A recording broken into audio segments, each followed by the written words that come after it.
Hemos llegado al 15º domingo del tiempo ordinario, uno de los himnos de alabanza y agradecimientos a Dios más bellos y significativos. Lo hace San Pablo en la segunda lectura de este domingo. Es el comienzo de su carta a los Efesios. En ella dice: bendito sea Dios Padre de nuestro Señor Jesucristo, que nos ha bendecido en Él con toda clase de bienes espirituales y celestiales. Él nos eligió en Cristo antes de crear el mundo, para que fuéramos santos e irreprochables a sus ojos, y determinó, por pura iniciativa suya, que fuéramos sus hijos, para que por la gracia que nos ha concedido por medio de su Hijo amado, lo alabemos y glorifiquemos. ¡Qué maravilloso himno de alabanza! ¡Y qué maravilloso programa de vida! ¡Qué alegría sabernos que Dios nos eligió desde antes de crear el mundo para ser sus hijos y hacer santos y puros ante sus ojos! Y que este inmensísimo privilegio ha sido por pura iniciativa suya. Esto significa que es Dios quien ha tomado la iniciativa primero. Es Dios quien da el primer paso. Es Él quien nos busca primero y nosotros tenemos la opción de responderle o de no responderle. ¿Y en qué consiste responderle? El indicio nos los da el mismo San Pablo en este maravilloso himno a los Efesios. Él nos dice que nos ha prodigado el tesoro de su gracia, dándonos a conocer el misterio de su voluntad. San Pablo nos dice también que por pura iniciativa divina y por la gracia que nos ha concedido Dios en su Hijo Jesucristo, podemos llegar a ser hijos de Dios. Pero veamos bien, ¿somos hijos de Dios? Quizás algunos sí y otros no. ¿Y no somos hijos de Dios todos? Criatura de Dios somos todos, pero hijos de Dios solo los que cumplan ciertas condiciones. Al menos eso es lo que nos dice la palabra de Dios. Lo dice San Pablo. Son hijos de Dios los que se dejan guiar por el Espíritu de Dios. Y no es solo San Pablo, sino también San Juan. Y San Juan nos lo dice al comenzar su evangelio, como para que lo tengamos bien claro desde el principio. Los que recibieron, que son los que creen en su nombre, les concedió ser hijos de Dios, solo los que lo recibieron. ¿Y no somos hijos de Dios por el bautismo? Sí, ciertamente, el bautismo nos hace hijos de Dios, pero de hecho hemos renunciado a ese derecho cada vez que hemos pecado, porque el pecado rompe nuestra relación con Dios. Pero esa relación se restablece con el arrepentimiento y la confesión. Así, arrepentidos y absueltos, volvemos a ser hijos de Dios. ¿Y qué significará ser hijos de Dios? Ser hijos de Dios, pues significa que tenemos un Padre, que podemos llamar a Dios Padre, porque realmente somos sus hijos, si cumplimos las condiciones de hijos. Por eso, Padre nuestro significa primeramente que Dios, que es Padre de Jesucristo, es nuestro Padre también, porque Cristo quiso compartir su Padre con nosotros, sin nosotros merecerlo. Por eso es que podemos llamar a Dios Padre. Se nos ha dicho que somos hijos adoptivos de Dios.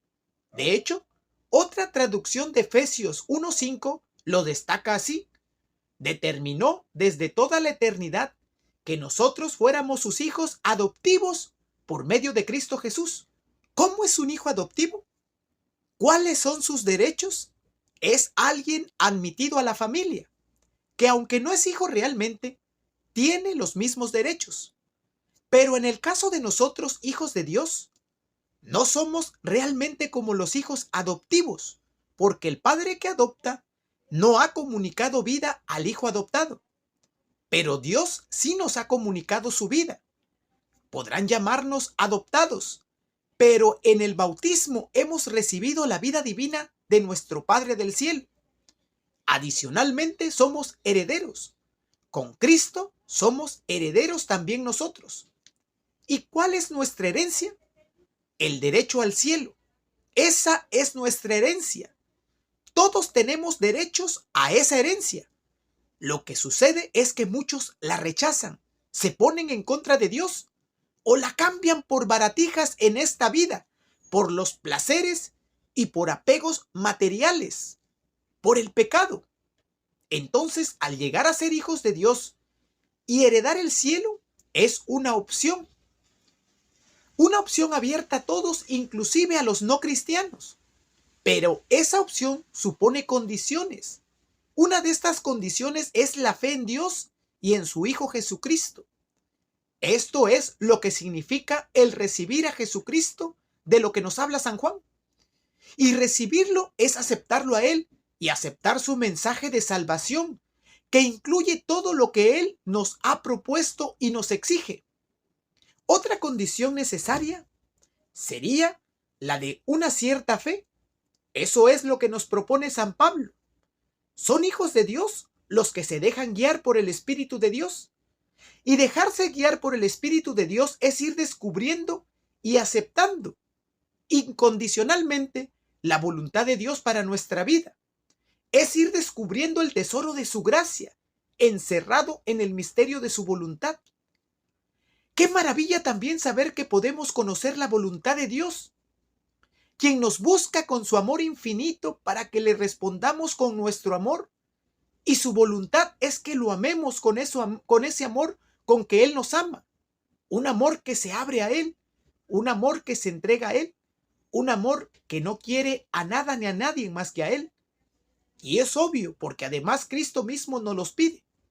Nos pide que tanta gracia y tanto privilegio no se quede represado en nosotros mismos. Tanto favor no puede ser solo para el bien personal. Estamos llamados a comunicarlo a los demás. Ese amor debe fluir hacia los demás, hacia nuestros hermanos. Por eso también nos lo exige Cristo. Sin embargo, algunos tienen un llamado más específico. Sabemos que Dios dentro de su liberísima libertad, valga la redundancia, escoge a algunos para misiones especiales. Tal ha sido el caso de los profetas, a quienes Dios suele escoger entre los más sencillos y humildes, de manera que la sabiduría y el poder de Dios se hagan más evidentes. Hubo profetas a lo largo del Antiguo Testamento. Tal es el caso del profeta Amós, del cual leemos en la primera lectura. Nos dice la lectura que ni siquiera venía de una familia de profetas, era un simple pastor y cultivador de higos. Y Dios lo envía a una tierra desconocida. Y el sacerdote del lugar lo quería expulsar dándole unos argumentos pocos válidos. Creía que Amós profetizaba como un medio para ganarse la vida. Amós insiste: yo solo sé que el Señor me sacó del rebaño y me dijo: ve y profetiza a mi pueblo Israel. Es decir, Amós no flaquea, seguro del llamado de Dios que le ordena llevar su mensaje a los israelitas. Así es el verdadero profeta. Sigue ciegamente las instrucciones divinas. No busca su propio interés, ni tampoco busca la aprobación de los hombres, sino que les lleva a la palabra de Dios, les guste o no. Hubo profetas antes, pero también los ha habido antes y después, y los hay ahora. Por citar solo un caso de nuestra era, que son por ejemplo los pastorcitos de Fátima, pues son profetas, fueron escogidos de entre los sencillos, los humildes y unos desconocidos pastores como era Amós, para comunicar a la humanidad un mensaje divino que les dio la Madre de Dios. Si en ciertos casos Dios no ha escogido a gente desconocida, sencilla y humilde para sus misiones, los escogidos necesariamente deben llegar a ser sencillos y humildes. Y esta transformación sucede por la fuerza de la gracia divina y por su respuesta a esa elección y a esa gracia. A otros los escoge Dios como a los apóstoles. Tal fue el caso de los 12, sencillos, humildes y desconocidos también. Y a estos, nos dice el Evangelio de hoy, los envió Jesucristo de 2 en 2 a predicar el arrepentimiento de los pecados, a predicar la conversión. les ordenó llevar para sus misiones solamente estrictamente lo necesario, para así estar entregados totalmente a la providencia divina, confiando plenamente en Dios, que nos da todo lo que realmente necesitamos para nosotros mismos y para el cumplimiento de la misión encomendada. Este evangelio nos narra lo que fue la primera misión de Jesucristo, el primer envío que hace de sus escogidos. Más detalles sobre esta misión pueden verse en el relato de San Mateo. Él mismo fue uno de los misioneros, ya que era uno de los 12. En San Mateo tenemos una información adicional sobre la instrucción acerca del sitio del hospedaje. Dice: en todo pueblo o aldea que entren, vean de qué familia hablan en bien y quédense allí al momento de partir. ¿Por qué quedarse allí todo el tiempo? La misión no era una actividad de relaciones públicas. No se trataba de ir hospedándose en varios sitios para ir complaciendo a todos, sino más bien ubicar un sitio desde donde se irradiara la acción misionera. El Señor ya estaba formando comunidad en la iglesia que estaba comenzando a instaurar. Los envía de dos en dos, como para que su palabra no vaya por la boca de uno solo, sino que sea la expresión de un grupo, de una comunidad, unidos por una misma fe.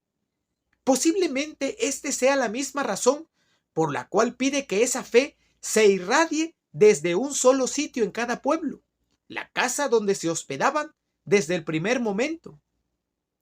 El uso del aceite también es un detalle importante. El aceite se usaba entre los judíos como un vehículo de sanación física.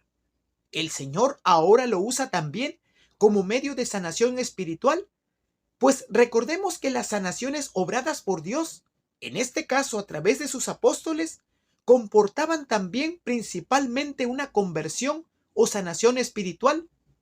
Dos cosas son ciertas. La primera es que a todos nos ha llamado como apóstoles, como evangelizadores, pues nos dejó el mandato de llevar su mensaje a todas partes. Nos dijo: vayan por todo el mundo y anuncien la buena nueva a toda la creación. Y estas señales acompañarán a los que crean.